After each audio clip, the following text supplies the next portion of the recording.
5:30, conditions inside the Fallon Federal Building are under question, prompting a Maryland congresswoman to take action. Now, to ensure detainees are being treated properly, Congresswoman Sarah Elfreth paid ICE's Baltimore holding rooms a visit. And she says she spent an hour inside making sure detainees and their rights are being protected there. Dennis Valera reports on what Elfreth asked about during her visit.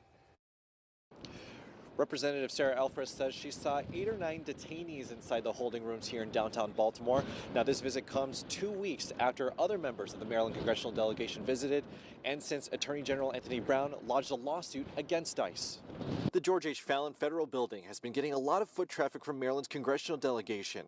Representative Sarah Elfreth says she's making sure holding room detainees' due process, as well as health and safety, are being protected. We're talking about human beings and human dignity, and we're going to follow up on every single piece of feedback we get from the community. Elfreth says she asked 20 questions, asking about the booking process from start to finish and seeing what detainees have access to. I asked to see the hygiene package that they give detainees, and they swore they give every detainee that package that has a toothbrush and toothpaste, soap, sanitizing wipes, and menstrual products for women. A federal judge this month granted motions in a class action against ICE, which now limits how many people can be detained and establishes some standards like how often the rooms need to be cleaned and ensuring medications are provided.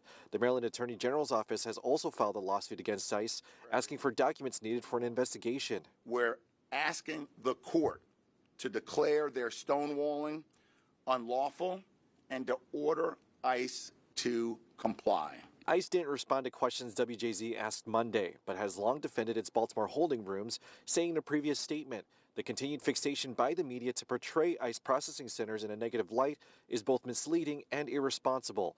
Elfreth says not all of her questions were answered, including one about the criminal backgrounds of detainees. She'll be awaiting ICE's answers. Marylanders are sick and tired of seeing their neighbors, their neighbors, their coworkers, the people they worship with and work with, be picked up with no criminal records. Reporting on your corner downtown, I'm Dennis Valera for WJZ.